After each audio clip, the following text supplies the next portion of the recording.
क्या पढ़ रहे हैं अपन? अरे सब सेटल हो जाए। ठीक है यहाँ।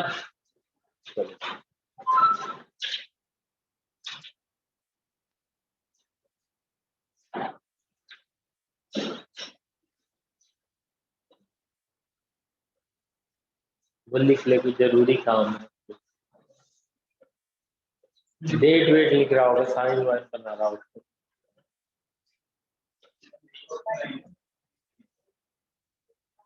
चलो जल्दी से इन लोगों को जो हमारे रेगुलर बच्चे हैं इनको एक बार फिर से रिवाइज करा देते हैं। ओवर इट्स का मतलब क्या होता है? ओवर इट्स क्या होता है? अच्छी, ओवर इट्स क्या होता है? नहीं, पर पता तो है ना डायरेक्ट क्या बोलते हैं, डायरेक्ट कितने होते हैं, डायरेक्ट में material, direct labour, direct expense क्या होते हैं? प्राइम कॉस्ट होते हैं। इनडायरेक्ट मटेरियल, मटेरियल हो गया, इनडायरेक्ट लेबर हो गया, एक्सपेंसेस हो गए। ये क्या कहलाता है? ओवर हेड्स कहलाता है। ये ओवर हेड्स का over and above the all, जो मेजर हेड्स है, जो मेजर हेड्स पे नहीं वो कहाँ आएगा? ओवर हेड्स पे आएगा। Over heads,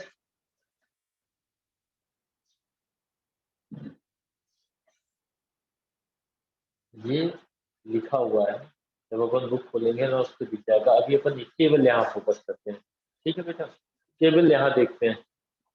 Durga, indirect material, indirect labour, indirect expenses. Mainly factory में कौन से दो डिपार्टमेंट होते हैं? एक होगा कौन सा? Production department. दूसरा होगा सर्विस डिपार्टमेंट। सर्विस डिपार्टमेंट कौन से होते हैं? जो प्रोडक्शन डिपार्टमेंट को हेल्प करते हैं। अगर हमें कोई भी प्रोडक्ट बनाना है, प्रोडक्शन करना है, तो केवल यहाँ से काम हो जाएगा क्या? केवल एक प्रोडक्ट मैन्युफैक्चर कर देने से काम हो जाता है क्या? यहाँ इसको हेल्प करने के लिए सर्विस डिपार्टमेंट की जरूरत पड़ती है। सर्विस डिपार्टमेंट में ऑफिस एडमिनिस्ट्रेशन, यहाँ जो लोग काम करेंगे उनकी सैलरी क्या होगी, कब आए कब गए, किसका रिक्रूटमेंट करना है, इसके लिए इसकी जरूरत होगी। मार्केटिंग की जरूरत होगी। प्रोडक्ट बनाया तो प्रोडक्ट को सेल भी करना होगा। सेलिंग एंड डिस्ट्रीब्यूशन की जरूरत होगी। होगी नहीं होगी? ये इनका काम क्या होता है सर्विस डिपार्टमेंट का? सर्विस डिपार्टमेंट का काम होता है इनको फैसिलिटेट करना, प्रोडक्शन डिपार्टमेंट को हेल्प करना। ठीक है, मेन काम क्या है इनका? अगर ये काम करना है, प्रोडक्ट बनाना है, तो प्रोडक्ट बनाने के लिए हेल्प कौन करता है? सर्विस डिपार्टमेंट हेल्प करता है। अब अगर सर्विस डिपार्टमेंट में कोई भी एक्सपेंसेस हुए हैं, वो कहाँ किए जाएंगे, कहाँ उनका डिस्ट्रीब्यूशन कहाँ किया जाएगा, कहाँ एलोकेट किया जाएगा, कहाँ उनका अपॉर्चुमेंट किया जाएगा? वो किया जाएगा प्रोडक्शन डिपार्टमेंट। अल्टीमेटली आपको एक कॉस्ट पता करनी है, किसी भी प्रोडक्ट की कॉस्ट पता करनी है। आपको डायरेक्ट मटेरियल की कॉस्ट तो पता है, डायरेक्ट लेबर की कॉस्ट पता है, डायरेक्ट एक्सपेंसेस की कॉस्ट पता है, पर आपको इनडायरेक्ट नहीं पता है कि कितना हुआ है। ठीक है, अब यहाँ मैंने बताया था कि दो प्रोडक्ट बनते हैं, एक्स बनता है एक ही फैक्ट्री में, वाई बनता है। ठीक, हो सकता है ना, एक वाई बनता है, जेड बनता है, अलग अलग प्रोडक्ट बनते हैं। अब हमें अलग अलग प्रोडक्ट की अलग अलग कॉस्ट बतानी है कि इस प्रोडक्ट की कॉस्ट कितनी है। हमारे जितने भी ओवरहेड्स हैं हम उनको कैसे पता कर पाएंगे, कैसे बताएंगे कि ये किसका है? अगर हमें पहले से पता है, सपोज करो इस फैक्ट्री, ये एक्स प्रोडक्ट है, वाई प्रोडक्ट, इसको अपन ले लेते हैं टायर, ट्यूब, और इसको ले लेते हैं ट्यूब लाइट। हो सकता है टायर ट्यूब तो कहीं सेम नेचर के हैं, ट्यूब लाइट तो एकदम अलग है। इसको बनाने वाले अलग होंगे, वे लेबर अलग होंगे, इसको बनाने वाले अलग होंगे, इसको बनाने वाले तो बिल्कुल ही अलग होंगे। टायर ट्यूब तो एक अलग चीज हो गई, ट्यूब लाइट तो, ट्यूब लाइट बनाने वाले इसके सारे के सारे वर्कर अलग होंगे, उनकी एफिशिएंसी अलग होगी, उनकी वर्किंग अलग होगी, उनका नॉलेज अलग होगा, उनकी स्किल्स अलग होगी। होगी नहीं होगी? ये क्या हो सकता है टेक फ्रेंडली हो, इनको टेक का नॉलेज हो, कैसे क्या करते हैं, इनको हो सकता है इन सब चीजों का नॉलेज। अब मुझे पता चला कि यहाँ जो सुपरवाइजर है, एक सुपरवाइजर है, तीनों का सुपरवाइजर है ना? एक सुपरवाइजर मिस्टर ए है, यहाँ के बी है, सी है। इनको हमने 15,000 दी, इनको 20,000 दिया, इनको 30,000 दिया। हमने इनको कितना सैलरी पे करी है? 15,000, 20,000, 30,000। ये सैलरी मुझे पता है मैंने ए को दी है। ठीक है, इस वाले टायर डिवीजन पे ए को सैलरी दी है, और वो किसका सुपरवाइजर है? किसका सुपरवाइजर है?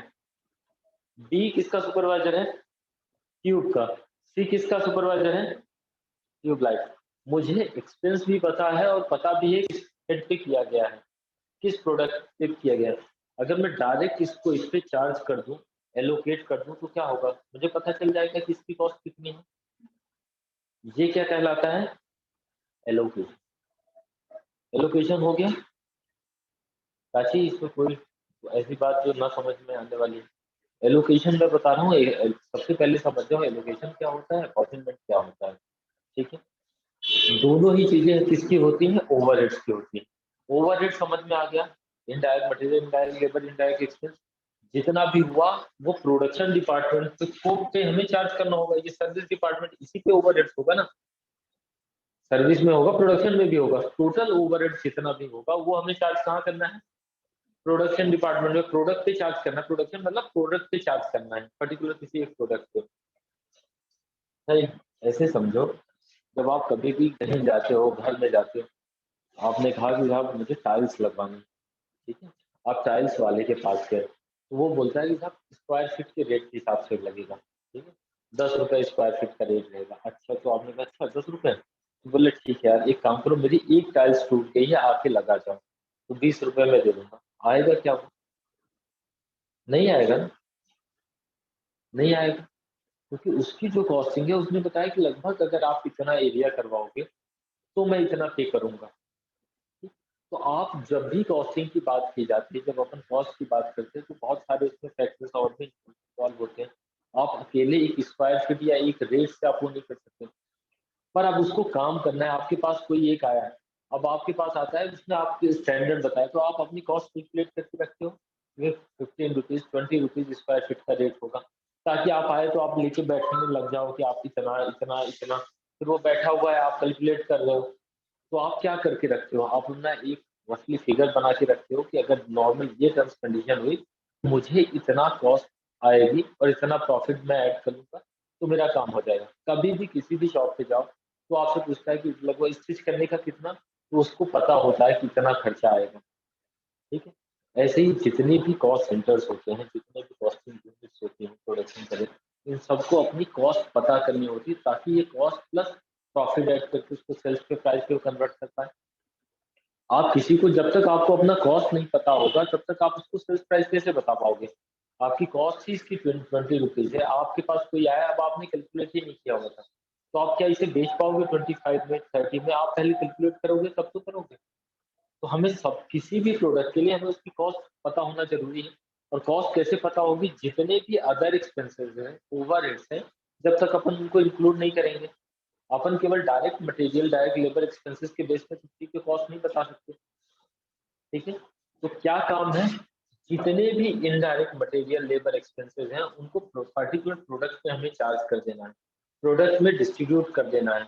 उसके दो तरीके हो गए। पहला कौन सा हो गया? एलोकेशन। एलोकेशन का मतलब हमें एक्सपेंस भी पता है, ठीक है, अमाउंट भी पता है, और पर्टिकुलर हेड भी पता है, तो हम उस पर्टिकुलर हेड पे क्या कर देते हैं? एलोकेट कर देते हैं। एलोकेशन क्या है बताओ?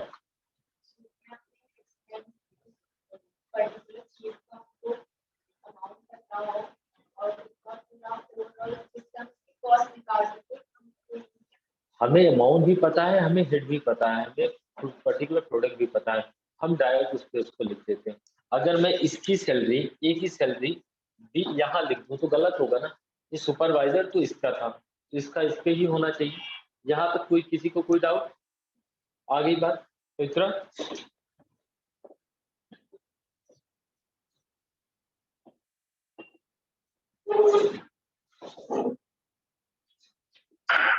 दूसरा है, अब ऐसे ही समझो, ए बी सी, तीन प्रोडक्ट है, ठीक है, और यहाँ फैक्ट्री का एक ही मैनेजर,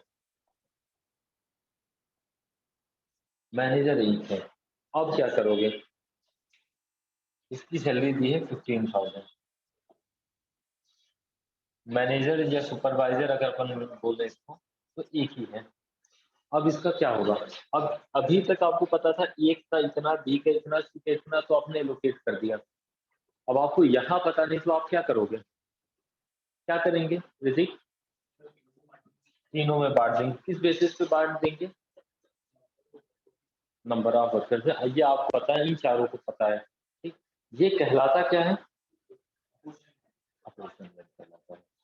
जब हमें आइडेंटिफाई ना हो कि पर्टिकुलर ये किस पे कितना है, या यहाँ से हम देख के तो हमें इसे क्या करना होगा, डिस्ट्रीब्यूट करना होगा ऑन द बेसिस ऑफ किस पे, हर एक्सपेंस का अपना अलग अलग राउंड है।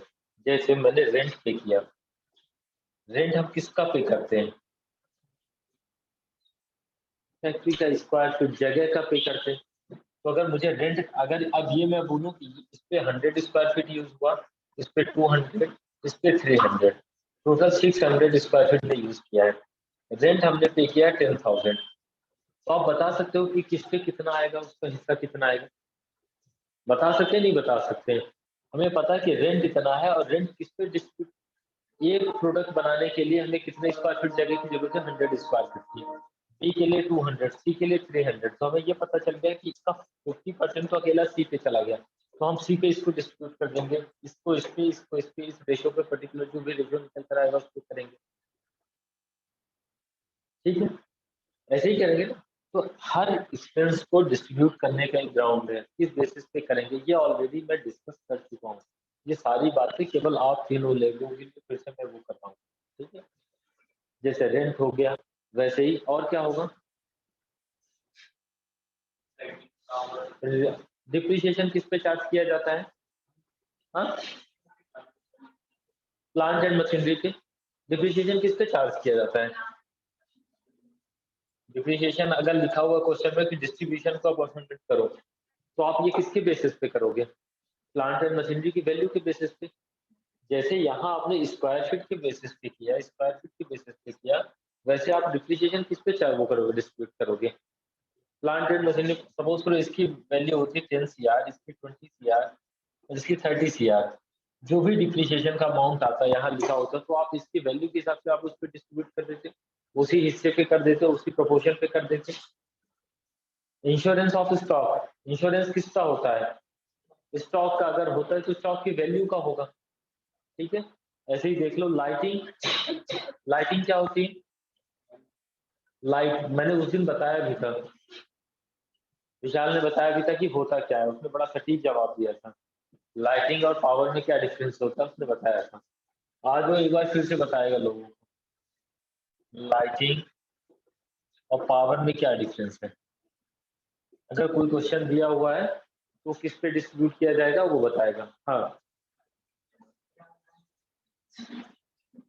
लाइटिंग और पावर में क्या डिफरेंस है, अगर क्वेश्चन आ गया लाइटिंग और पावर का डिस्ट्रीब्यूशन करना है, आपको किस बेसिस पे करोगे, बताओ। पावर, हाँ हाँ वो कुछ बोल रहा है, हाँ पावर।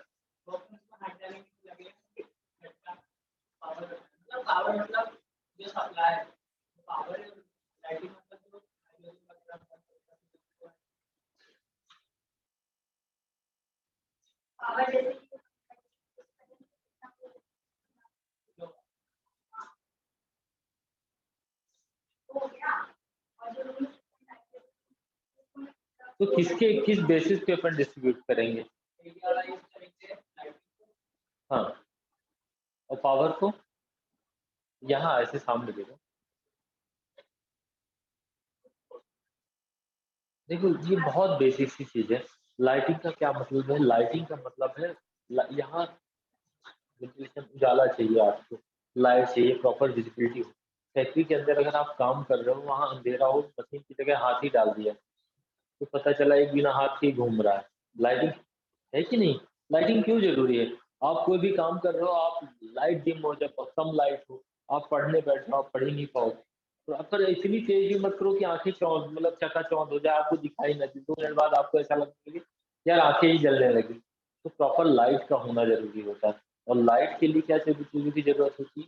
अब इस दिन भी बात हुई कि यहाँ इतने बड़े एरिया में पता चले कोई 10 बल्ब लगा दे, जरूरी है क्या? हर स्क्वायर फीट एक एरिया में, इतने एरिया में एक या दो बल्ब लगे होते हैं। तो अगर लाइटिंग की बात हो तो वहाँ हम उस लाइटिंग का जो एक्सपेंस है वो किस पे डिस्ट्रीब्यूट करेंगे? वहाँ की स्क्वायर फीट के बेसिस पे। ऐसा तो नहीं कि इतनी बड़ी जगह में 15 बल्ब लगे होंगे, वहाँ नहीं लगे होंगे ना।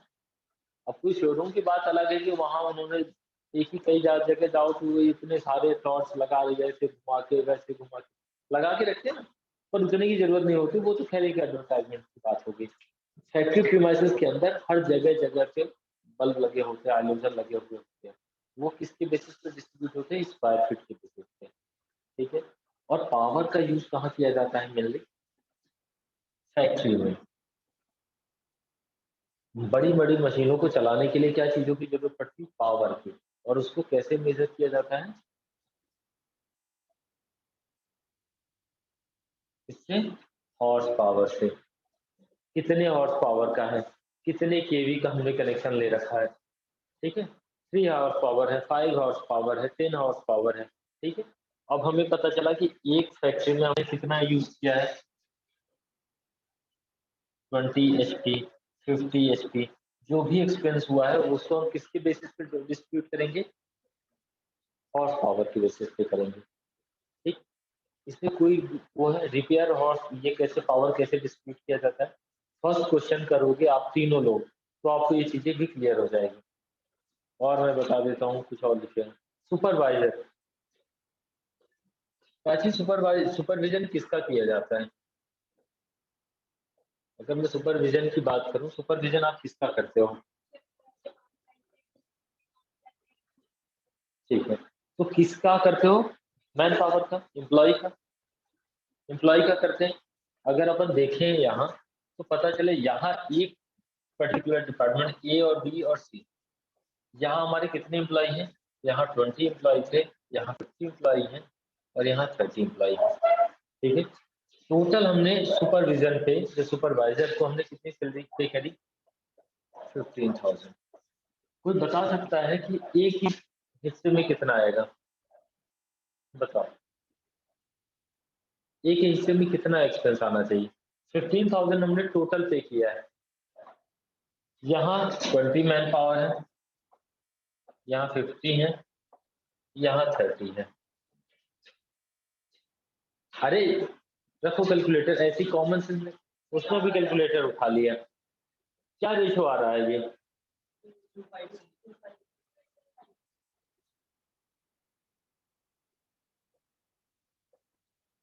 इसका इसका कितना होगा,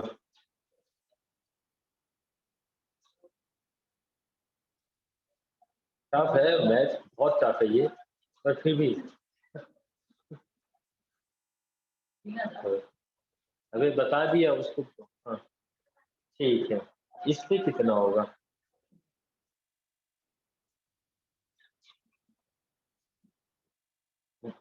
रख दो कैलकुलेटर, कैलकुलेटर उठा के मैडम बस शर्मिंदा कर रहे हो। 15,000 का कितना होगा 30%,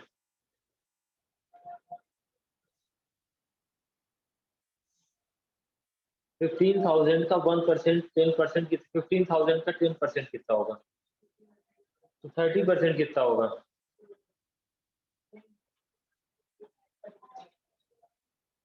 50% कितना होगा प्राची। तुम लोग सब कुछ छोड़ो, पहले टेबल याद कर लो। 15 की टेबल याद होती, हाँ तुम कर लो, तुम कर लो, तुम्हें पता है ना 50% कितना होगा 15,000 का, कितना, हाँ। तो इतनी सी सड़ी सी चीज के लिए भी 4 घंटे लगाते हो,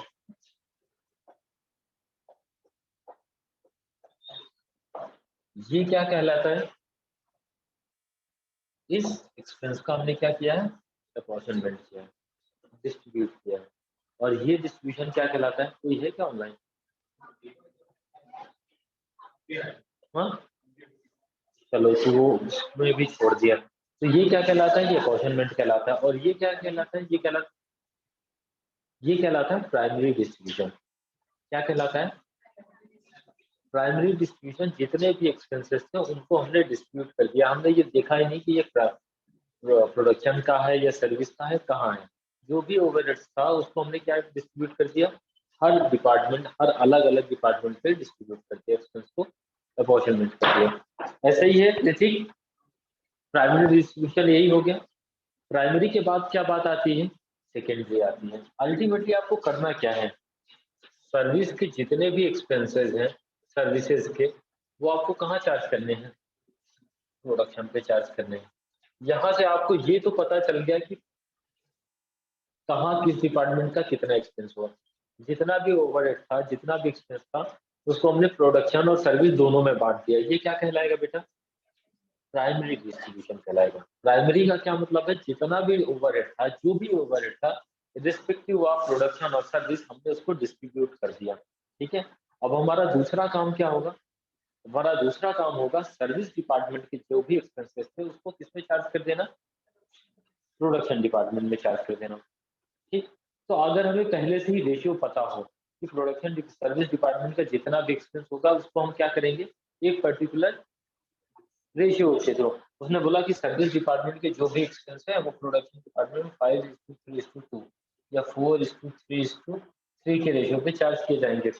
आपको सर्विस प्रोडक्ट प्राइमरी डिस्ट्रीब्यूशन के बाद सबका पता चल गया कि P1 ये प्रोडक्शन है, P2 P3 का एक्सपेंस इतना, S1 S2 ये सर्विस का है। अब आपको पता है कि मुझे S1 का एक्सपेंस 5:3:2 के रेशियो में यहाँ बांट देना है और 4:3:3 का S2 का जो है इतने में बांट देना है। ये क्या कहलाया जाएगा? Secondary distribution. ताकि इसका ये मतलब होता है, हम सबसे पहले क्या करते हैं, सबसे पहले हम करते हैं प्राइमरी डिस्ट्रीब्यूशन। हमें पता तो हो कि ओवरहेड्स हुआ कितना है और किस डिपार्टमेंट में कितना हुआ है, चाहे वो प्रोडक्शन हो चाहे वो सर्विस हो। उसके बाद हमारा काम क्या होता है, बताओ बेटा? उसके बाद हमारा काम होता है सर्विस डिपार्टमेंट का जितना भी एक्सपेंस है उसको कहाँ लिख देना, कहाँ चार्ज कर देना, कहाँ डिस्ट्रीब्यूट कर देना? प्रोडक्शन डिपार्टमेंट में। वो क्या कहलाता है? सेकेंडरी डिस्ट्रीब्यूशन कहलाता है। प्राइमरी मतलब जो पहला था, जो हमारा पहला काम था, खर्चे को डिस्ट्रीब्यूट कर दो, ओवरहेड जितने भी हैं उनको डिस्ट्रीब्यूट कर दो। सेकेंडरी क्या कहता है? कहता है कि भैया जो सर्विस वाला है ना उसको ले जाके प्रोडक्शन पे वो कर दो, तो हमें पर यूनिट की कॉस्ट पता चल जाए।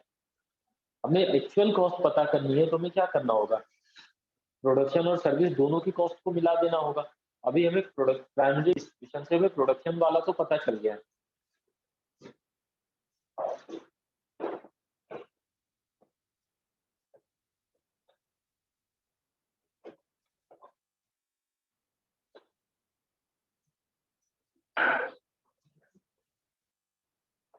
Direct material, direct labour, direct expense. ये प्रोडक्ट, कोई भी हम ट्यूबलाइट की बात कर रहे हैं, ट्यूब हो गया, ठीक है, दो ही प्रोडक्ट ले रहे हैं। इसका डायरेक्ट मटेरियल हमें पता चल गया 10,000, 20,000, 30,000, 60,000। हमें डायरेक्ट पता चल गया। ठीक है। अब हमें क्या पता करना है? इनडायरेक्ट पता करना है। जब हम प्राइमरी डिस्ट्रीब्यूशन करते हैं तो हमें क्या पता चल जाता है? इनडायरेक्ट मटेरियल पता चल जाता है, इनडायरेक्ट लेबर पता चल जाता है, डायरेक्ट एक्सपेंस पता चल जाता है। इस पर्टिकुलर की अगर अपन यहाँ बात करें, ये प्रोडक्शन की, ये प्रोडक्शन है P1 का। ठीक है। जो भी फिगर आया हमने लिख दिया। अब ये P1 का ऐसे हो गया, P2 का भी हो गया, P3 यहाँ हो गया, फिर सर्विस का भी हो गया। अब हमें सर्विस का भी पता चल गया। सर्विस वाला अल्टीमेटली किस पे चार्ज किया जाना है? इस पे चार्ज किया जाना है। हमें यहाँ तक तो चीजें पता चल गई इसकी, मटेरियल प्रोडक्शन डिपार्टमेंट की। अब सर्विस डिपार्टमेंट का जो एक्सपेंस है, जो इस पे चार्ज किया जाना है, उसको हम क्या करेंगे, यहाँ से डिस्ट्रीब्यूट कर देंगे। तब तो इसको एक्चुअल कॉस्ट पता चलेगी। इसको इस एक्चुअल कॉस्ट कैसे पता चलेगी? जब हम ये सारे जहाँ जो भी सर्विस डिपार्टमेंट के एक्सपेंसेस थे वो इस पे चार्ज कर देंगे, तब तो इसको एक्चुअल कॉस्ट पता चलेगी। डायरेक्ट डायरेक्ट डायरेक्ट, ये सारा इनडायरेक्ट सर्विस वाला भी यहाँ आके ऐड हो जाएगा। कुछ तो प्रोडक्शन का भी इनडायरेक्ट होता है। प्रोडक्शन में भी इनडायरेक्ट मटेरियल यूज होता है, नहीं होता है? जैसे मटेरियल कैसे, हमने कोई भी प्रोडक्ट बनाया, कॉटन लिया, अपन हर बार लुब्रिकेंट लिया, वो क्या होता है? इनडायरेक्ट है। तो डायरेक्ट और इनडायरेक्ट दोनों, हमें इसका तो पता हो गया, लेकिन इसके बाद भी तो इसकी कॉस्ट है जो सर्विस डिपार्टमेंट में हमने वो करी हुई है। सर्विस डिपार्टमेंट के जितने भी एक्सपेंस है वो हमें कहाँ चार्ज करने होते हैं? थोड़ा सा कंफ्यूजन हो रहा है ना प्राची? हो रहा है ना? हो रहा है ना? आ रहा है समझ? ऋतिक को तो क्लियर है, इन लोगों को तो आ रहा है समझ। डायरेक्ट मटेरियल क्या होता है? अच्छा, एक वर्ड अपन उस दिन अपन ने वो किया था, economically feasibility distributable. Economic feasible distributable का मतलब क्या होता है? कई ऐसे प्रोडक्ट होते हैं जिनकी कॉस्ट कम होती है या कॉस्ट ज़्यादा होती है, जो कॉस्ट के हिसाब से उस आप उसको चार्ज करते हो। जैसे मैंने एक एग्जांपल लिया कि एक गाड़ी बनाते हैं, गाड़ी में बहुत सारे छोटे-छोटे कंपोनेंट यूज़ किए जाते हैं, बहुत सारे नट बोल्ट्स यूज़ किए जाते हैं, नहीं किए जाते हैं। गाड़ी में कितने सारे नट बोल्ट होते हैं छोटे-छोटे भी कई सारे स्क्रू लगे हुए होते हैं। अगर गाड़ी की वैल्यू के हिसाब से देखो तो उसकी वैल्यू कितनी आएगी? ₹1 10 लाख रुपए की कार है, उसमें एक स्क्रू लगा हुआ है जो टाइट करने के लिए, वो क्या कॉस्ट होगी? क्या कॉस्ट होगी? ₹1 ₹2 इससे ज़्यादा होगी क्या? नहीं होगी। अब आप उसको चार्ज करके बैठे रहोगे क्या? करोगे क्या पैसे उसको चार्ज? क्या उसको पता करने पे आप ज़्यादा आपका फ़ोकस किस पे होगा? जब आप कोई काम करने जाते हो, कोई कॉस्ट पता करने जाते हो, तो आप पहले सबसे पहले क्या मोटा-मोटी देखते हो ना कि मोटा आप घर में भी कोई काम करते हो, तो आप बोलते हो कि मोटा-मोटी कितना खर्चा आने वाला है। तो आप जो बड़े-बड़े खर्चे हैं, आप उसको ऐड करते हो। जब घर का अगर घर की अपन बात करें कि भैया इस महीने दीपावली है, लगभग इतना खर्चा होने वाला है, तो आप इसकी इसकी बात करें कि यार ये वो भी ले लेंगे, फुलझड़ी भी लेंगे। सब मोटा-मोटा खर्चा लेते हो, फुलझड़ी का तो नहीं वो करते ना, एक फुलझड़ी का तो नहीं लेते हो। ठीक, या घर के खर्चे में भी बहुत ऐसे खर्चे होते हैं कौन तो बड़े माइनर से होते हैं, ₹5 ₹10 ₹20, तो आप उसको नहीं कैलकुलेट करते हो ना, आप किसको देखते हो? जो मेजर कंपोनेंट है, जो बड़े-बड़े खर्चे होने वाले हैं, कि भैया फीस जाने वाली है, ये होने वाला, पुताई होगी, इतना खर्चा ये आएगा, ठीक है? यहाँ क्या होता है, यहाँ इंजन की कॉस्ट जो है, वो क्या है? इम्पोर्टेंट है। टायर की कॉस्ट हो गई, ट्यूब की कॉस्ट हो गई, हैंडल हो गया, ये जो बड़े-बड़े जो फिज़िबली आपको दिख भी रहे हैं, 2 चीज़ें होती हैं, एक तो फिज़िकली भी एट्रिब्यूटेबल है, आपको दिखाई दे रहे हैं, दूसरी उनकी वैल्यू भी उतनी हो कि आप उस पे चार्ज कर सको। अब आप छोटे से छोटे उसको चार्ज करने के लिए आप वेट नहीं करोगे ना, करोगे क्या? तो जो फिज़िकली आप जिनको फ़ील भी कर सकते हो, देख डायरेक्ट मटेरियल में क्या आएगा, डायरेक्ट और इनडायरेक्ट का फ़र्क समझ लो। जिसे हम देख भी सकते हैं, जिसे हम फ़ील भी कर सकते हैं और जिसकी कॉस्ट भी हो, ठीक है? और इनडायरेक्ट क्या हो गया? ना तो हम जिसको ज़्यादा ऐसे देख पाते हैं, ना फ़ील कर पाते हैं और ना ही इनका कॉस्टिंग में कोई मेजर कंपोनेंट होता है, तो वो इनडायरेक्ट होते हैं। पर डायरेक्ट, इनडायरेक्ट दोनों ही तो पार्ट होते हैं ना किसी भी प्रोडक्ट का। अब भले ही ना हुआ हो पर पार्ट तो है। तो डायरेक्ट मटेरियल और डायरेक्ट इनडायरेक्ट मटेरियल दोनों मिलेंगे तब तो प्रोडक्ट की कॉस्ट पता चलेगी। Direct labour, indirect labour, direct expense, indirect expense, ये कहाँ है? ये सपोज़ करो ये फैक्ट्री है। ये फैक्ट्री के direct material, direct labour, direct expense, indirect material, indirect labour, indirect expense आपको पता होंगे।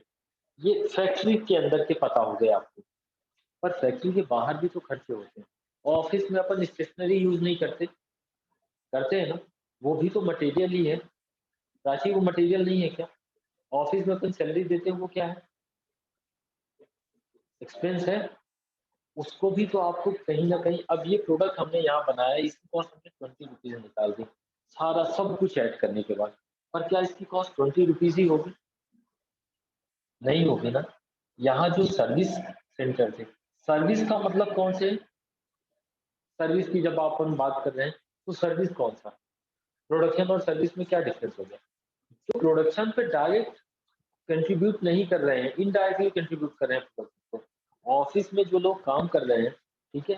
जो मैन पावर आ रहा है, जो ऑफिस आवर में स्टाफ बैठा हुआ है, जो अकाउंटिंग कर रहा है, जो कॉस्ट अकाउंटिंग कर रहा है, जो फाइनेंशियल अकाउंटिंग कर रहा है, जो आपके एम्प्लॉयी का वेजेस बना रहा है, जो सुपरविज़न कर रहा है, वो भी तो एम्प्लॉयी ही है।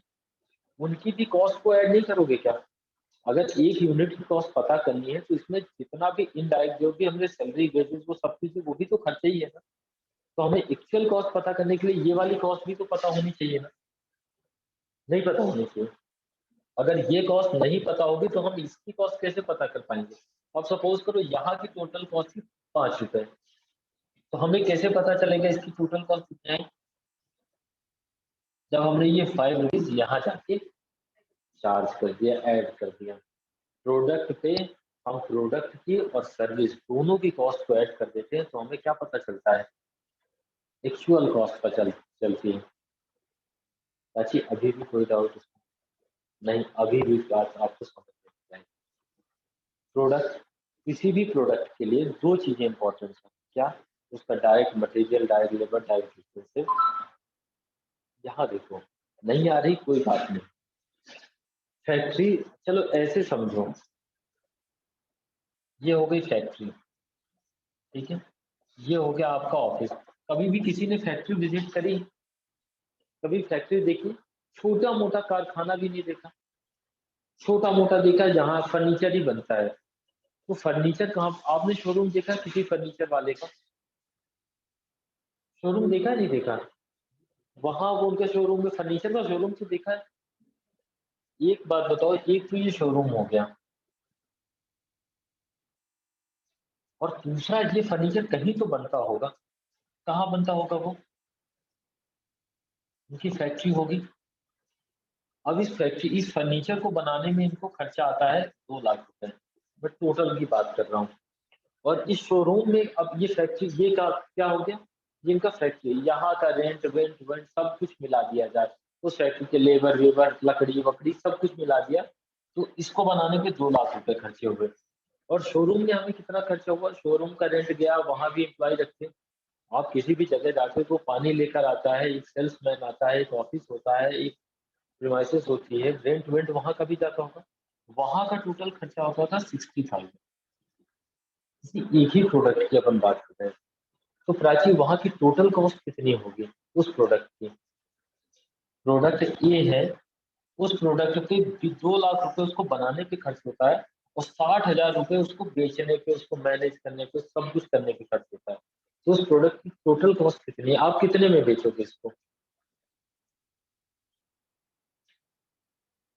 प्रोडक्ट को बनाने पे 2 लाख रुपए लगा, प्रोडक्ट को बना के बेचने लायक बनाने में, बेचने की जगह लेकर आने में 60,000 रुपए खर्च हुए।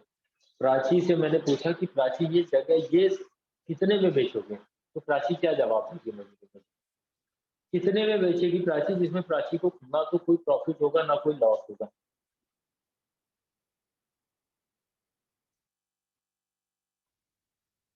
इसमें मतलब दिस इज नो ब्रेनर, मतलब इसमें दिमाग लगाने जैसी कोई जगह जरूरत नहीं।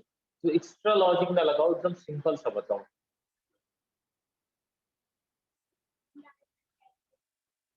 क्या करके? सब कुछ कैलकुलेट करके मैंने बता दिया, सब कुछ हाथ में ऐसे सब कर दिया कि प्राची इसमें जितना भी फैक्ट्री तक के जितने भी एक्सपेंस थे ना, ये वाले, ये प्रोडक्शन के थे, ये सर्विस के थे। ये प्रोडक्शन की कॉस्ट कितनी थी? 2 लाख रुपए। सर्विस की कॉस्ट थी 60,000। अब मैं प्राची से पूछ रहा हूँ, प्राची ये कितने में सेल होगा? कितने में सेल होना चाहिए? बताओ कितने में?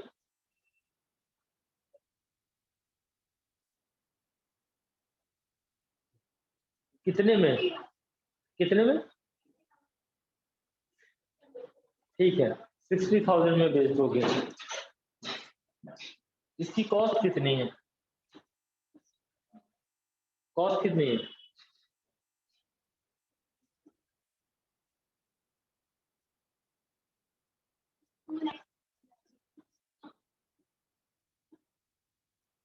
2,60,000, 2,60,000 का सामान ये 60,000 रुपये में बेच देगी। मैंने कब कहा? इसने कहा 2,60,000 का था क्या? अबे इस कान पे ये लगा लेता हूँ तो मुझे कम सुनाई देता है। ठीक है चलो, मैंने मान लिया 2,60,000। तो ये 2,60,000 में इसको बेच देगी, अगर प्रॉफिट कमाना है तो। ये आपको क्या पता चल गया? कॉस्ट पता चल गया। ऐड कर दोगे इसमें क्या? प्रॉफिट। तो क्या पता चल जाएगा आपको? सेल्स प्राइस पता चल जाएगी। ऐसे ही तो यहाँ किया क्या आपने? यहाँ आपने प्रोडक्शन और सर्विस दोनों की कॉस्ट को ऐड कर दिया, तब तो हमें पता चला। यहाँ भी तो अपन वही कर रहे हैं। सर्विस वाली जो कॉस्ट है, सर्विस सेंटर की जो कॉस्ट है, उसको प्रोडक्ट में जाके ऐड ही तो कर रहे हैं। बताओ बेटा, हाँ या ना? यही कर रहे हैं ना अपन। तभी तो हमें एक्चुअल कॉस्ट पता चल रही है। ठीक। तो अगर हमें एक्चुअल कॉस्ट पता करनी है तो हमें क्या करना होगा? प्रोडक्शन और सर्विस दोनों कॉस्ट को ऐड करना होगा। अगर हमें सीधा सीधा यहाँ पता चल गया, हमने एलोकेट कर दिया, ये सीधा सीधा हमें पता चल गया कि 60,000 है, तो हमने यहाँ लिख दिया, तो हमें तो कोई दिक्कत नहीं, 2,60,000।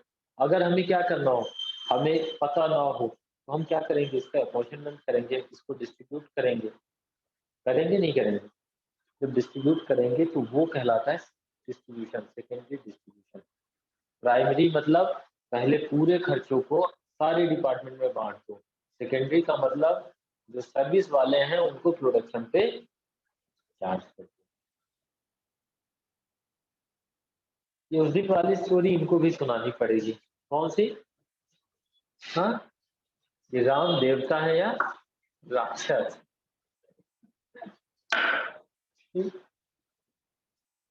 हे दुर्गा, आया समझ में? वो बोले मुझे क्या बता रहे हो, मुझे तो याद है। इन लोगों की तरफ देखो जो कभी कभार आते हैं और आते के साथ इनको पूरा का पूरा सीख लेना है। ये मालूम हम लोग पिछले 3 या 4 क्लासेस से ये सारी चीजों को कर रहे हैं। हम लोग बड़े डिटेल से इसको पढ़ा है नहीं पढ़ा, हर किसको किस तरीके से डिस्ट्रीब्यूट। आज मैं मालूम है सेकेंडरी डिस्ट्रीब्यूशन सोच के आया था कि आपको साइमल्टेनियस इक्वेशन मेथड पढ़ाऊंगा और सेकेंडरी डिस्ट्रीब्यूशन बताऊंगा। कहानी यहीं जाके अटक गई, फिर से मेरी पूरी की पूरी एनर्जी यही बताने में फिर से वेस्ट हो रही। ठीक, रेगुलर आ जाओ, रेगुलर नहीं आओगे तो दूसरों का नुकसान करोगे। मैं आज से फिर से मैंने बताया, अगली बार से मैं बताऊंगा नहीं, बताएंगे। ठीक है, इसको टेबलेट, इसको डॉक्टर डॉक्टर को दिखाओ, इसे हर बार बहाना बनाती है बीमार होने का। क्या हो गई? हाँ ऐसा भी।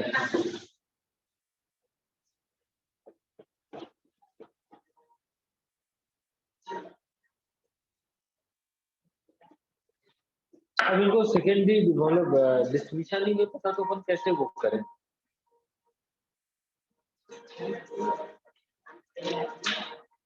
डायरेक्ट डिस्ट्रीब्यूशन क्या कहलाता है? अच्छा चलो यहाँ तक तो समझ में आ गया ना।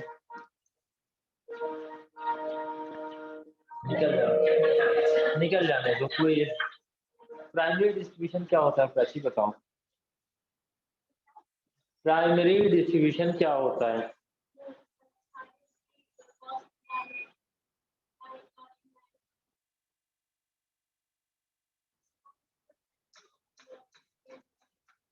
दोनों ग्रुप देना है ना, ऐसे काम नहीं चलने वाला बेटा। प्राइमरी डिस्ट्रीब्यूशन क्या है? हम डिस्ट्रीब्यूशन कर किसका रहे हैं? किसका? ते अबे बोल, तब से मैं रहा हूँ, इतना धीरे धीरे बोले। हाँ बोलो, किसका डिस्ट्रीब्यूशन कर रहे हैं?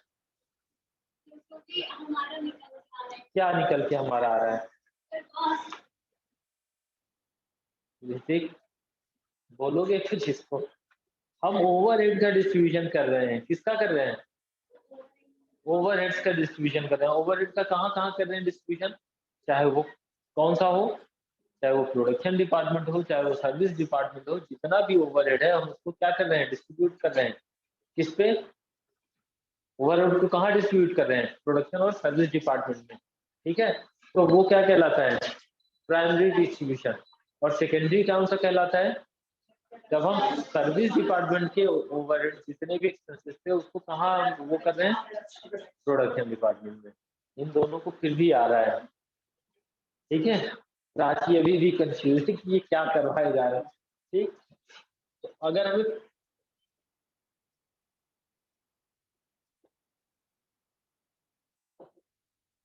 डायरेक्ट डिस्ट्रीब्यूशन, अगर हमें अब हम हो गया देख, हमें सबसे पहले क्या करना होता है? प्राइमरी डिस्ट्रीब्यूशन के बाद हम क्या करते हैं, सेकेंडरी डिस्ट्रीब्यूशन करते हैं। अगर हमें डायरेक्ट प्रोपोर्शनेट पता हो या हमें सीधा सीधा पता है कि इस रेशियो पे आपको डिस्ट्रीब्यूट कर देना है, जैसे P1 P2 P3 S1 S2, हमें बता दिया जाए कि S1 S2 में अगर 7000 एक्सपेंस हुआ है, यहाँ 6000 हुआ है, ये 7000 किस रेशियो पे डिस्ट्रीब्यूट किया जाएगा? 5:3:2, और ये 4:3:2। जल्दी से बताओ कितना कितना होगा। राशि बताएगी 7000 डिस्ट्रीब्यूट करना है तीनों डिपार्टमेंट में, 5:3:2 के रेशियो पे कितना कितना आएगा?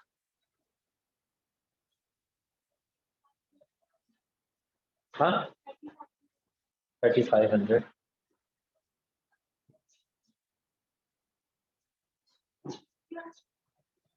2100। ये आप क्या कर रहे हो, S1 का अब यहाँ से इसका खर्चा खत्म हो गया, यहाँ से ये कहाँ चला गया, यहाँ इन तीनों पे चला गया, चला गया कि नहीं चला गया। अब यहाँ तो कुछ नहीं बचा, ये नील हो गया यहाँ। अब ये बचा 6000 दूसरे सर्विस डिपार्टमेंट को। आप बताओगे इसको किस रेशियो पे डिस्ट्रीब्यूट करना है, 4:3। बताओ इसका कितना आएगा, 2400।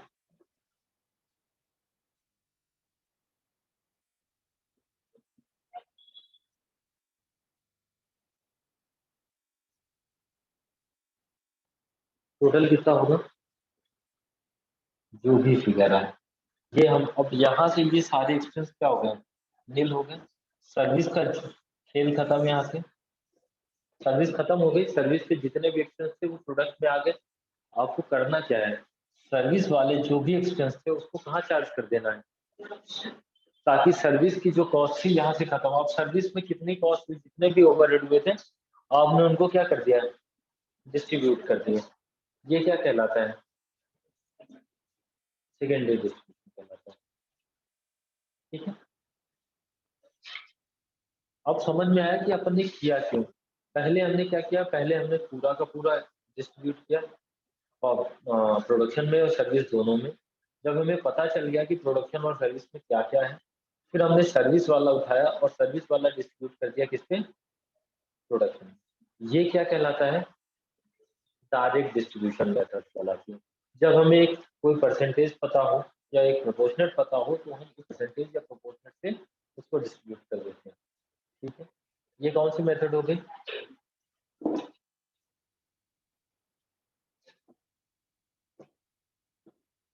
दूसरी अपन ने क्या देखी थी,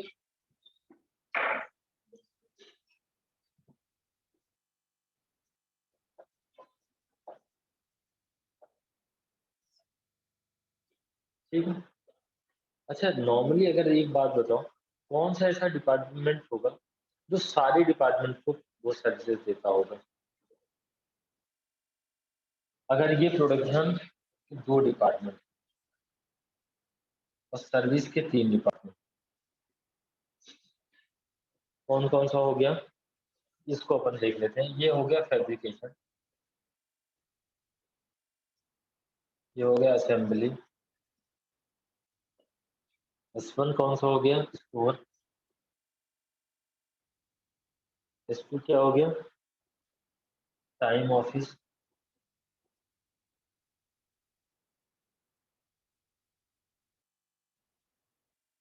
मेंटेनेंस।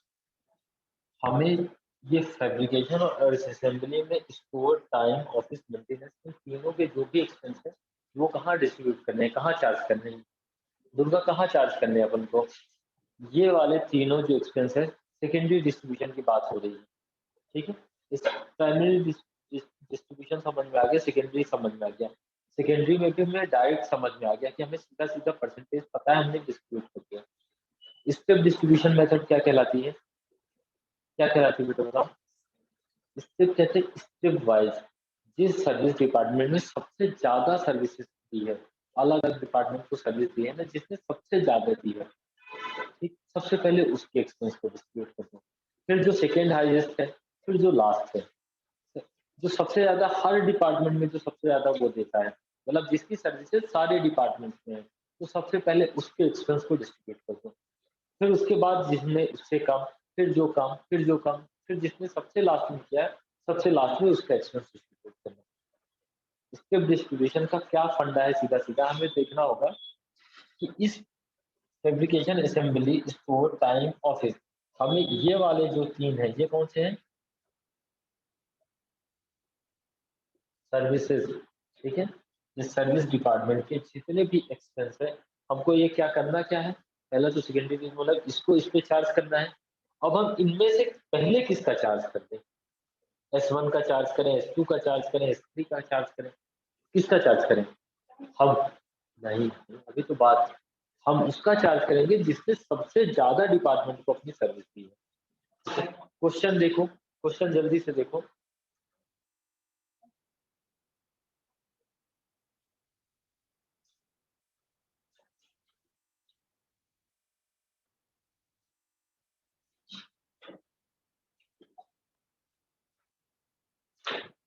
हमने जो कर लिया है ना, ये पता भी है ना आपने क्यों किया था।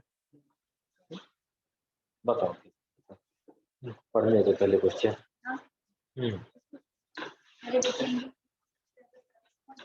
हाँ, तुम अच्छे से जल्दी समझो कि सबसे ज्यादा किस डिपार्टमेंट में सबसे ज्यादा सर्विसेज दी रखी है।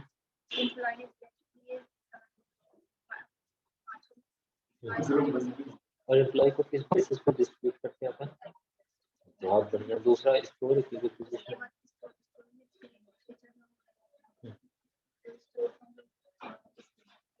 स्टोर के को इस रेशियो पे डिस्ट्रीब्यूट करते हैं, ठीक है। मेंटेनेंस क्यों? मेंटेनेंस दो ही जगह होगा, एप्लीकेशन का होगा, असेंबली का होगा, स्टोर ऑफिस का तो होगा नहीं। इसलिए हम किस पे, इसको इन दोनों पे चार्ज करेंगे। मतलब एम्प्लॉय तो हर जगह होंगे, चाहे स्टोर हो, चाहे टाइम ऑफिस हो, चाहे कहीं भी हो, नंबर ऑफ एम्प्लॉय ये हो जाएगा। ठीक है, बताओ बेटा, आया नहीं समझ में? अगर मैं पूछूं तो मुझे समझाओ तो समझाओ बेटा। हाँ, क्या समझ में आया क्वेश्चन?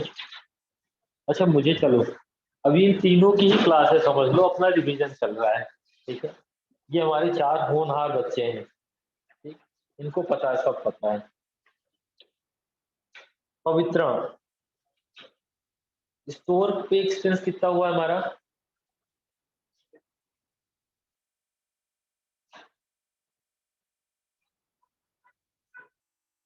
स्टोर पे टोटल एक्सपेंस कितना हुआ है?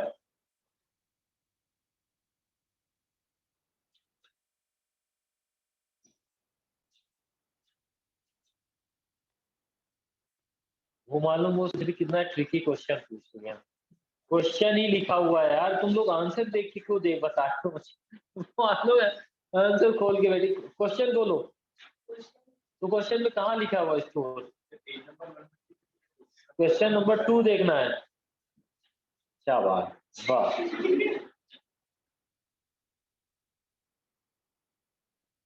उसको क्वेश्चन ही नहीं मिल पाया। ओवरहेड्स खोल लो।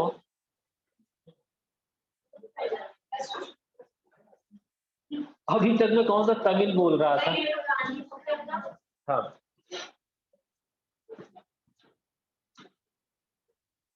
हाँ, तो ये और आगे ही चल रही है।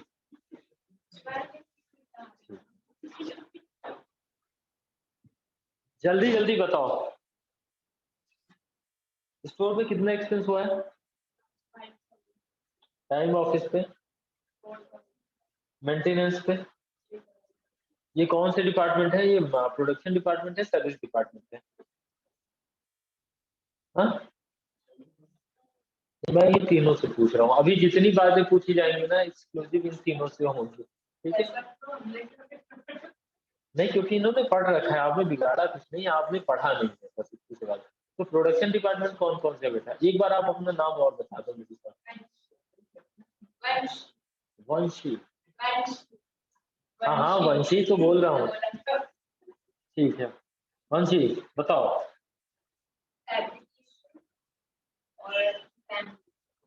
फैब्रिकेशन और ये क्या होंगे? सर्विस, ये कौन से होंगे? ठीक है, नीचे लिखा हुआ है other information relating to department was, number of employ कहाँ कितने थे?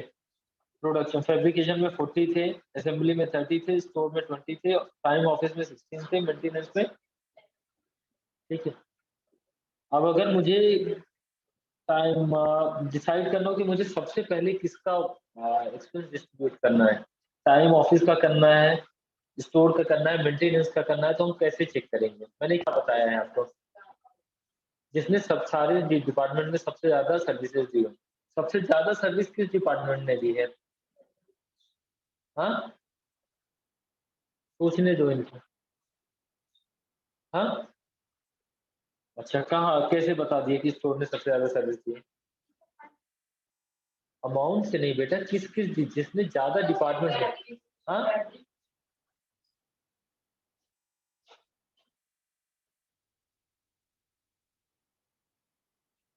देखो, दो बातें हैं, एक तो यह है कि बोलना है, दूसरा ये है कि सोच के बोलना है, कुछ भी नहीं बोलना है ना। सर्विस की मैं बात कर रहा हूँ इनसे, और ये फैब्रिकेशन की बात कर रहे हैं, और अभी यहाँ लिख भी दिया है इनके नॉलेज के लिए। अगर ऐसे पढ़ोगे तो कंफ्यूज ही रह जाओगे। सबसे ज्यादा किस डिपार्टमेंट में सर्विसेज दी है? ये सर्विस डिपार्टमेंट इसको ने किस किस डिपार्टमेंट को दी है?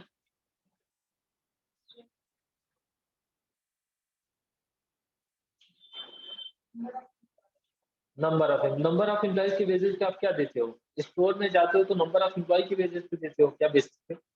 किस बेसिस पे होता है डिस्ट्रीब्यूशन? किस बेसिस पे होगा? कितनी रिक्विजिशन स्लिप मांगी? स्टोर का काम क्या होता है? स्टोर डिपार्टमेंट के पास जाते हो तो स्टोर डिपार्टमेंट का काम क्या होता है? आप अपनी रिक्विजिशन स्लिप दोगे कि साहब मुझे इतने मटेरियल की रिक्वायरमेंट है। जितने भी रिक्विजिशन स्लिप होगी, मटेरियल कैसे मिलता है? मेडिकल स्टोर में जाते हो तो प्रिस्क्रिप्शन देते हो, तब वो दवाई देता है कि ऐसे जाके खड़े हो जाते हो, बोले जो देना है दे दो। कुछ होता है क्या ऐसा? जब कहीं भी जाते हो तो क्या होता है, आप अपनी रिक्विजिशन स्लिप देते हो कि मुझे मटेरियल, मटेरियल डिपार्टमेंट का, स्टोर डिपार्टमेंट का काम ही क्या होता है? गाड़ी सर्विसिंग कराने गए हो कभी? कभी जाया करो। गए हो तो वहां वो बोलता है कि भैया इन मटेरियल की रिक्वायरमेंट होगी, तो आप मटेरियल की लेकर जाते हो, स्टोर वाले के पास जाते हो, वो दे देता है कि अच्छा इतना हुआ। इसके बेसिस बेसिस पे देता है, रिक्विजिशन स्लिप के बेसिस पे देता है कि वहां एम्प्लॉय के बेसिस, अच्छा आपकी गाड़ी में 5 लोग काम कर रहे हैं तो ये ले जाओ, 50 ले जाओ। किस बेसिस पे होता है? स्लिप के बेसिस पे होता है। जो लोग रिक्वेस्ट करते हैं कि मुझे इतने मटेरियल, इसको डिपार्टमेंट का काम क्या होता है? ये बैठा हुआ है, उसके पास ये डिपार्टमेंट वाले आए, प्रोडक्शन वाले आए, बोले मुझे इतने मटेरियल की रिक्वायरमेंट है, उसने अपनी स्लिप दी, हमने आपको मटेरियल दिया।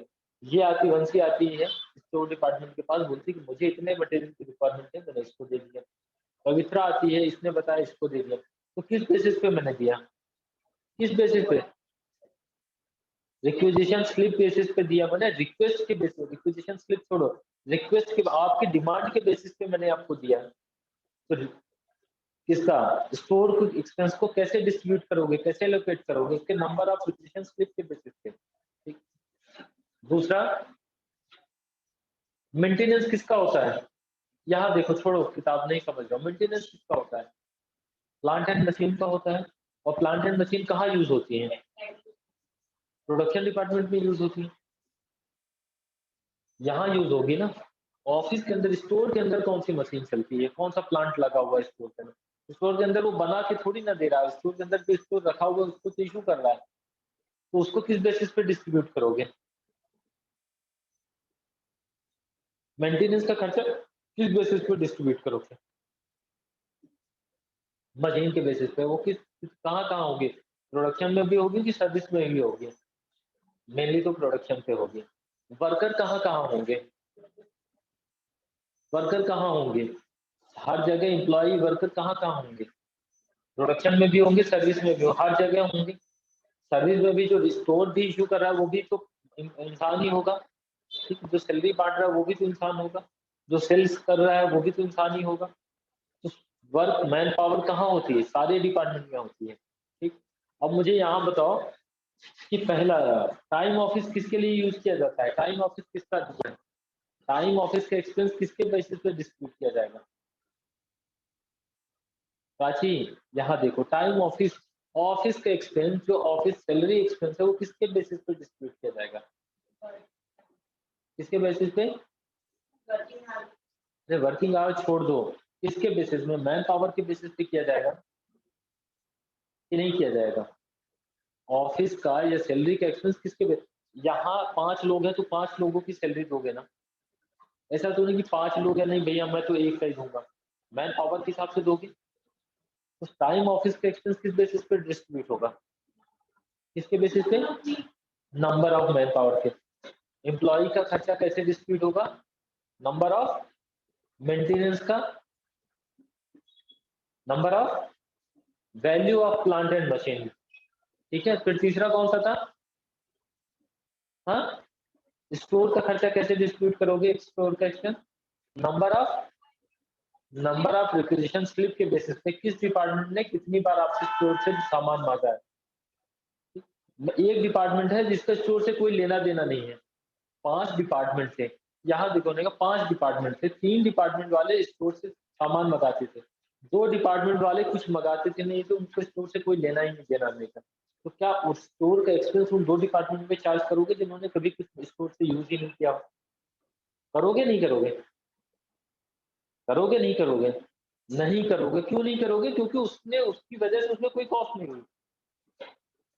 प्लांट मेंटेनेंस किसका होता है? प्लांट एंड मशीनरी का होता है, बिल्डिंग का होगा, बाकी चीज ऑफिस के अंदर मैन पावर का तो मेंटेनेंस नहीं करोगे। आए हो तो चलो मैं कंघी करवा देता हूँ तुम्हें, तुम्हारे बाल काट देता हूँ, अरे मेकअप आज कम करके आए हो, मेंटेनेंस होगा? नहीं होगा ना। मेंटेनेंस किसका होता है? प्लांट एंड मशीनरी का होता है ना, इंसान का तो मेंटेनेंस नहीं होता है। तो उसको किस बेसिस पे डिस्ट्रीब्यूट करेंगे? अरे लॉजिक, कॉमन सेंस के बेसिस पे अपन ये बात करें। छोड़ दो किताब की बातें। मैं हर क्वेश्चन में कहता हूँ कि आपको पूरा का पूरा आंसर तो वहां दिया हुआ है, आपको तो थोड़ा सा अपना कॉमन सेंस यूज करना है कि ऑफिस का एक्सपेंस है, ऑफिस है तो मैन पावर की बेसिस पे डिस्ट्रीब्यूट होगा। मेंटेनेंस लिखा हुआ तो प्लांट एंड मशीनरी की बेसिस पे होगा। हमें मालूम है कि जो मेंटेनेंस होता है किसका होता है? प्लांट एंड मशीनरी का होता है। और वो कहाँ यूज होते हैं? प्रोडक्शन डिपार्टमेंट में यूज होते हैं। स्टोर का जो एक्सपेंस है, जिसने स्टोर में मांगा होगा, रिक्विजिशन दी होगी, उस पर एक्सपेंस होगा। अब मुझे बताओ कि सबसे ज्यादा सबसे पहले किस डिपार्टमेंट का स्टोर, टाइम, ऑफिस और मेंटेनेंस में से सबसे पहले किसका एक्सपेंस डिस्ट्रीब्यूट करोगे?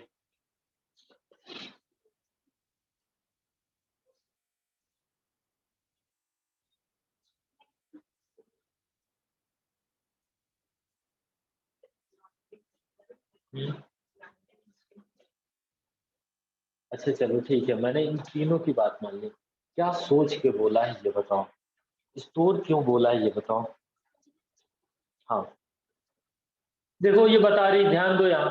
हाँ, स्टोर पे क्यों करोगे? स्टोर से क्यों होगा?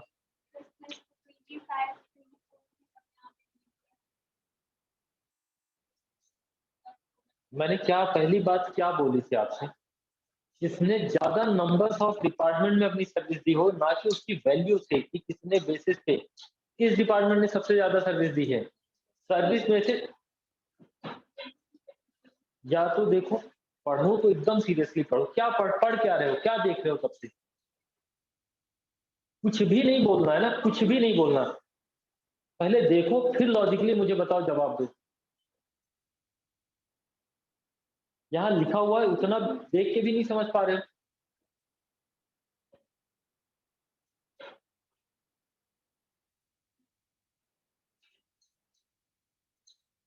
कैसे क्वेश्चन सॉल्व करोगे जब क्वेश्चन ही पढ़ना नहीं आता? क्वेश्चन आंसर तो तब लिखोगे जब क्वेश्चन समझोगे। तब से तुम्हें आपको क्वेश्चन समझा रहा हूँ कि क्वेश्चन क्या कह रहा है। क्वेश्चन में ही तो सारा आंसर लिखा हुआ है।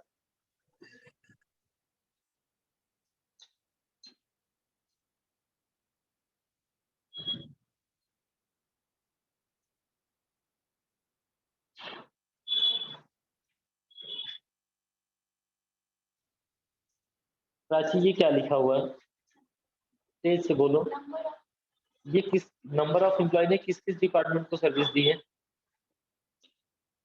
फैब्रिकेशन को भी दी है, असेंबली को भी दी है, स्टोर को भी दी है, टाइम ऑफिस को भी दी है, मेंटेनेंस को दी है।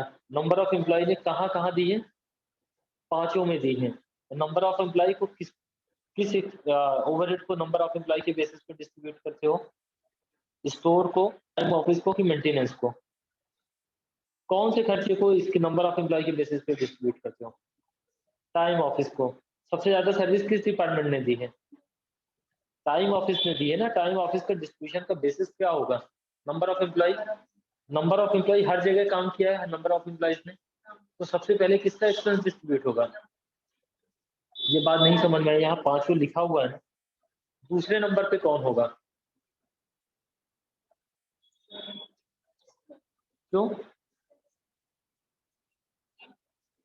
3 पे किया है। और स्टोर का क्या डिस्ट्रीब्यूशन का क्या ग्राउंड होता है, किस बेसिस पे होता है? तीसरे नंबर पे किसका एक्सपेंस डिस्ट्रीब्यूट होगा? किसका होगा पवित्रा?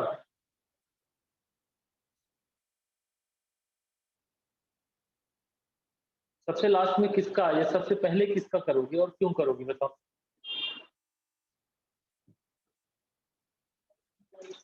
क्यों नंबर ऑफ एम्प्लॉइज पे क्यों?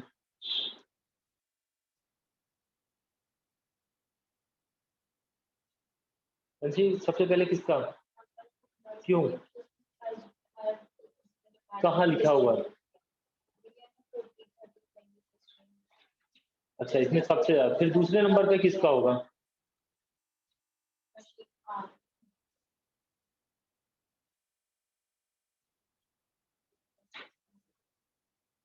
दूसरे नंबर पे किसका होगा?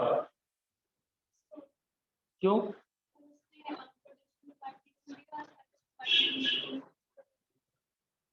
नहीं समझ में आया अभी? अरे तो पहला कैसे आ गया जब ये वाला नहीं आया तो? पहला भी नहीं समझ में आया इसका मतलब?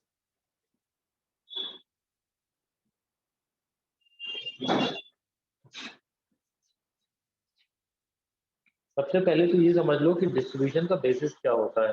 अगर ऑफिस एक्सपेंस है तो किस बेसिस पे डिस्ट्रीब्यूट किया जाता है? नंबर ऑफ एम्प्लॉय के बेसिस पे। ऑफिस एंड दूसरे बात फिर स्टोर का डिस्ट्रीब्यूशन कैसा किया जाता है मैंने बताया ना, रिक्विजिशन स्लिप के बेसिस पे। तीसरा मेंटेनेंस, मेंटेनेंस किसका होता है? ये प्रोडक्शन डिपार्टमेंट है, ठीक है। ये ऑफिस है, ये कैंटीन है। ऑफिस वाला हो सकता है कैंटीन से सर्विसेज ना ले, नहीं कैंटीन वाला हो सकता है ऑफिस से सर्विस ना ले, लेकिन ऑफिस वाला कैंटीन से सर्विस ले सकता है, खाना खाने आ सकता है। ये इससे ले सकता है ना, सर्विस नहीं ले सकता। प्रोडक्शन सर्विस डिपार्टमेंट तो प्रोडक्शन डिपार्टमेंट को सर्विस देते ही देते हैं, एक्चुअली इनका काम ही होता है प्रोडक्शन को फैसिलिटेट करना। लेकिन सर्विस डिपार्टमेंट एक दूसरे को भी तो सर्विस दे सकते हैं। यहाँ क्वेश्चन वही तो कह रहा है कि जो नंबर ऑफ एम्प्लॉयज है वो किसका होता है, किस एम्प्लॉय या मैन पावर ऑफिस किसका होता है? सर्विस डिपार्टमेंट है। और सर्विस डिपार्टमेंट एक केवल प्रोडक्शन को नहीं दूसरे सर्विस डिपार्टमेंट को भी वो कर सकता है, सर्विसेज दे सकता है। तो सबसे ज्यादा सर्विसेज किसने दी है? टाइम ऑफिस ने दी है। तो सबसे पहले हम किसका एक्सपेंस डिस्ट्रीब्यूट करने वाले हैं? फिर दूसरी सबसे ज्यादा वहां क्वेश्चन में देखो, क्वेश्चन में लिखा है पवित्रा, क्वेश्चन में देखो दूसरे नंबर पे क्या लिखा हुआ है? स्टोर, स्टोर ने कहाँ कहाँ सर्विस दी है? अरे ऐसे ही देख लो, ऐसे कर लो, पीछे मत करो। 1 2 3 4 5, नंबर ऑफ एम्प्लॉय ने 5 टाइम की। 1 2, इसने कहाँ कहाँ करी है मेंटेनेंस? सबसे पहले किसका एक्सपेंस डिस्ट्रीब्यूट होगा? 5 3 2। 5 वाला किस बेसिस पे होगा? 5 वाला किस बेसिस पे होगा? नंबर ऑफ एम्प्लॉय का जो है वो किसका ग्राउंड होता है, किस बेसिस पे होता है डिस्ट्रीब्यूट भाई? टाइम ऑफिस का एक्सपेंस कितना है? हाँ कहाँ लिखा है 16? कहाँ लिखा है 16? टाइम ऑफिस का एक्सपेंस कितना है टोटल? वो किस बेसिस पे डिस्ट्रीब्यूट होगा? नंबर ऑफ एम्प्लॉयज के बेसिस पे। वो कह रहा है क्वेश्चन में कि नंबर ऑफ एम्प्लॉय फैब्रिकेशन में कितने हैं? 40 30 20 16 10। ये कौन है? इतने एम्प्लॉय हैं, इतने एम्प्लॉय हैं। 40 कहाँ है? फैब्रिकेशन पे काम करते हैं। 30 असेंबली पे करते हैं, स्टोर पे 20 करते हैं, टाइम ऑफिस पे 16 करते हैं, मेंटेनेंस पे 10 लोग काम करते हैं। तो हमने टोटल एक्सपेंस कितना किया है? 4000 किया है। तो ये 4000 कहाँ कहाँ डिस्ट्रीब्यूट होगा?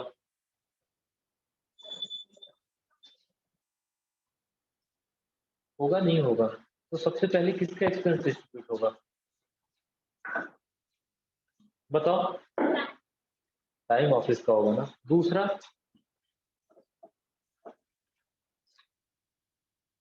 दूसरा बताओ, स्टोर स्टोर एक्विजिशन स्लिप कहाँ कहाँ गई है? 3 जगह गई। तो दूसरी बार हम किसका करेंगे, एक्सपेंस डिस्ट्रीब्यूट करेंगे, और लास्ट में किसका करेंगे? मशीन आवर्स का नहीं बेटा, मेंटेनेंस का। और किस बेसिस पे करेंगे? Machine hours. चीजों को समझना भी जरूरी है। ये बहुत मतलब समझ लो सबसे बेसिक क्वेश्चन है ओवरहेड डिस्ट्रीब्यूशन का। अगर हम इसका बेसिस ही नहीं कर पाए, ग्राउंड नहीं पता कर पाए, हम ये समझ ही नहीं पाए कि हम ये कर क्यों रहे हैं, तो आप नहीं कर पाओगे ये क्वेश्चन। क्वेश्चन बड़ा साधारण सा है, बड़ा इजी सा। इसमें कुछ मतलब एक सबसे खास बात क्या है मालूम है?